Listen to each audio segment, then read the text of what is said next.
Since my 1-pound plastic melty brain robot competed last March, I've been busy upgrading the electronics. In order to solve the issues of broken wires, no translation, and potentially runaway code that was present in the last version, I'm not controlling it!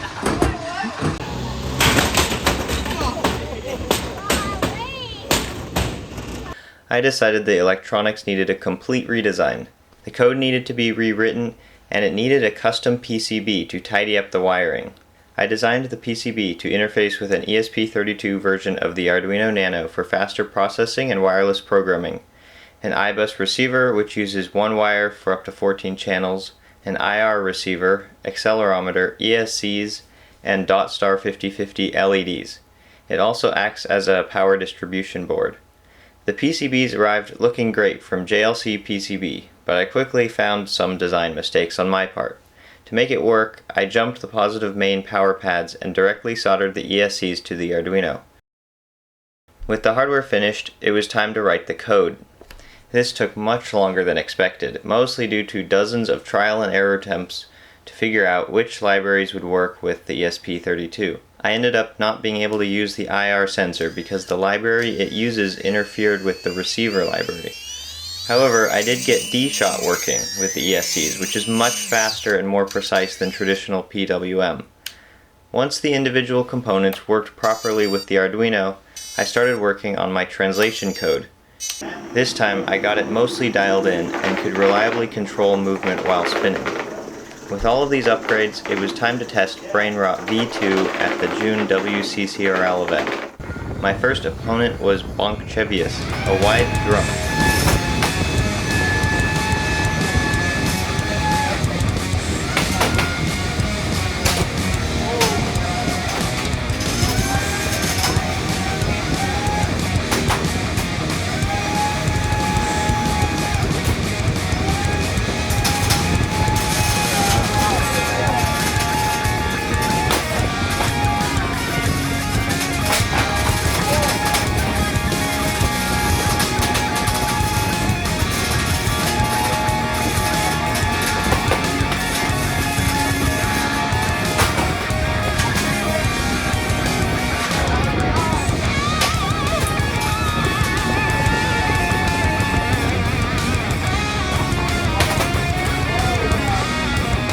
BrainRot worked flawlessly, with the new ability to drive being mostly just helpful to ricochet off the wall. My next opponent was Machina Gator, another wide drum.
This time, with under 30 seconds on the clock, surprise, brain rot randomly died.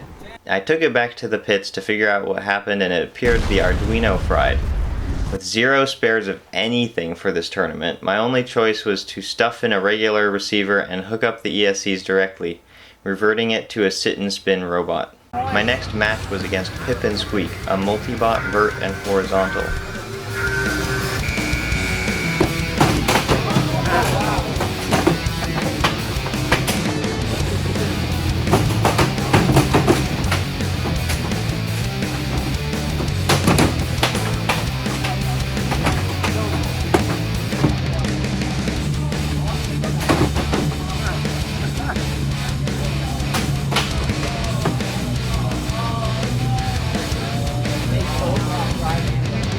They were having connection issues, resulting in a relatively quick win.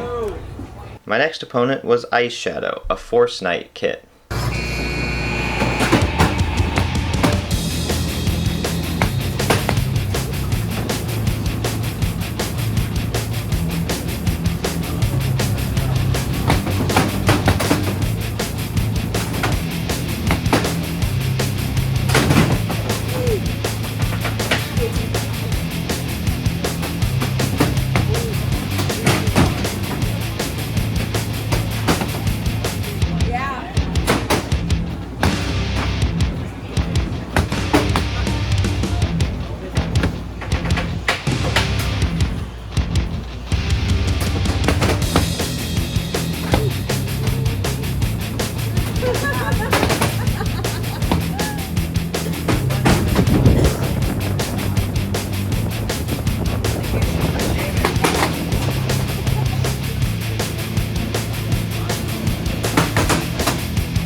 At the end of this match, after removing Ice Shadow's weapon, I thought I'd win the judge's decision. However, they ruled in favor of Ice Shadow for control and aggression because without my Arduino working, I couldn't move and therefore couldn't initiate engagements even if I won on damage. Overall, while not being as successful as I hoped, the potential of the new electronics design and code was proven. So I just got home and I just thought I'd do a quick post-event overview.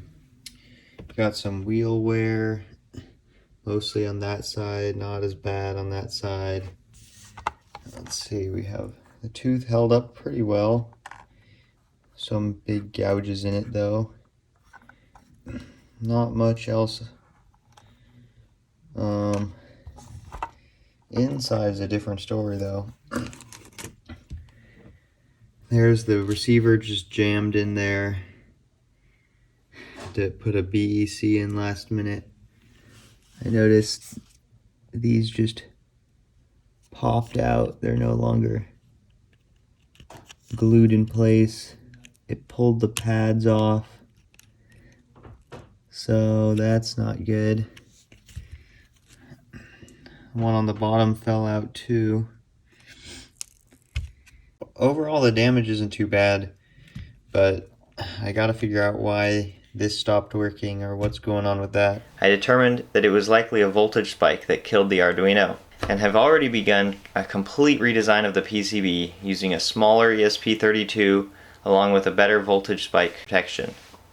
Once everything is dialed in and tested, I'm toying with the idea of creating a melty brain robot kit, because none currently exist. Let me know in the comments if you'd be interested. My next tournament isn't for a while because I'll be starting college, but Brain Rot is coming with and will compete at a home tournament in November at Colorado School of Mines.